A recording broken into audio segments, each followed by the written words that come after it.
It's Thursday and we're in Athens, and this is what we do in the morning. Also our driver, Georgia. His name is Constantine. Athens. So we are going to be together for about 3.5, maximum 4 hours. It depends on the delays we'll have. And during this time we are going to do a scenic tour in the city of Piraeus first. Then we will go to Athens. We will do a city tour in Athens as well, which is known especially for its restaurants where they serve seafood. Plain with the city, and it is surrounded by mountains. There is a stadium on the right-hand side.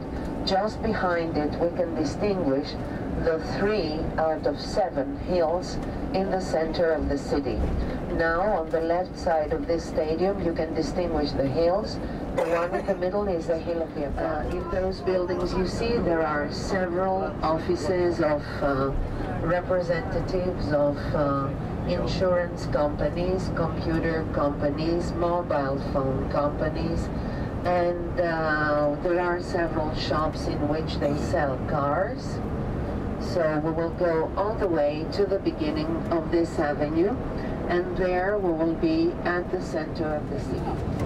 So now you must be prepared. Oh, this is much better.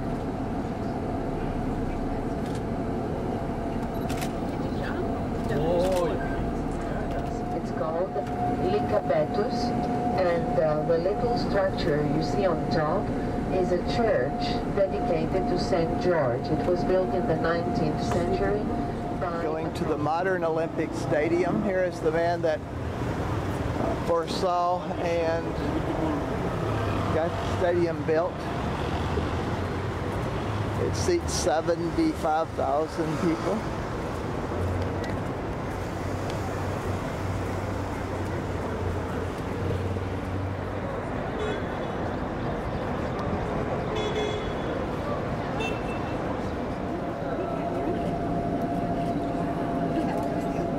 The ex-royal residences and gardens. The Temple of Zeus, when it was built, became the biggest in dimensions in Greece.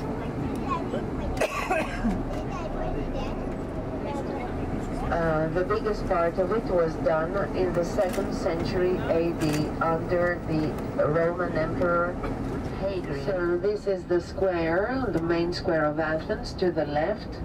To the right, at the end of the garden, you see a yellowish building, which is an ex-royal palace again. Here there was just the first king that lived, King Otto. Today we use it as the House of Parliament, and you see that on the foot of it there is a relief on the wall, which is the monument of the unknown soldier. On the 2 sides of the monument you see the 2 posts with the guards that we call.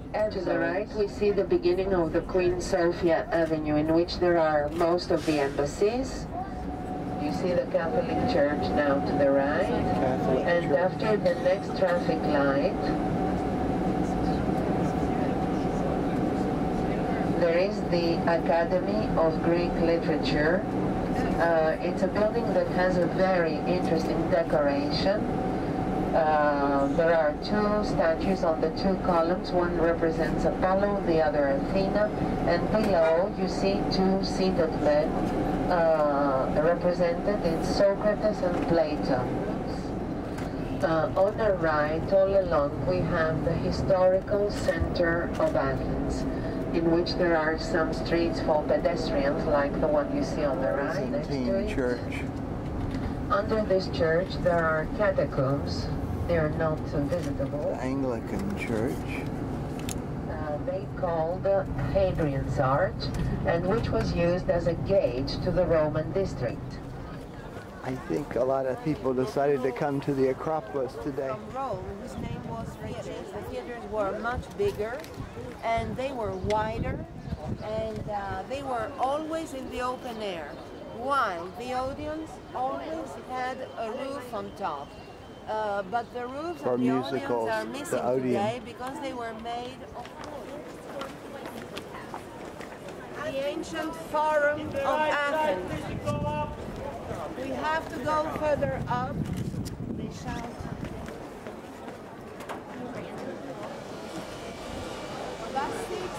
Of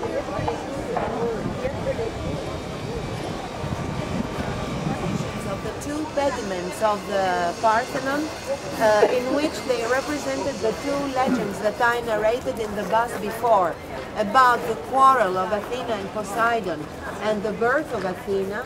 We meet at the bus. Yes. So all four of the structures were built over a period of 8 years, around 440 BC. So that's pretty impressive.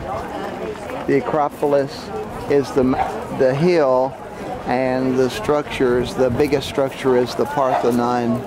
This is part of the original wall. It was also a fortified area that they would hold up in this area during sieges.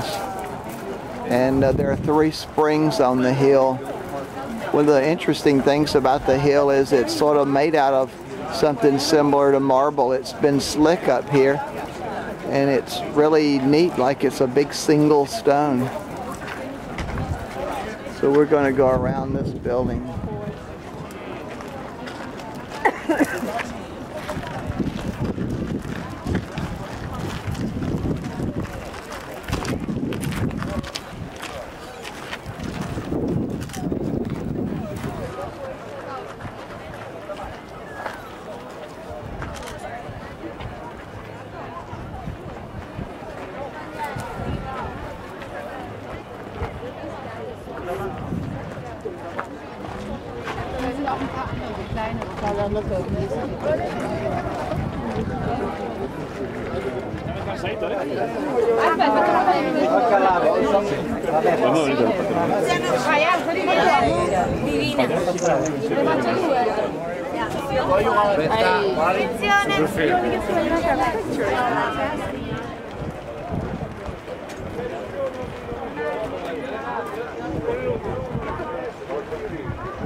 Just came down from the Acropolis that has 4 structures.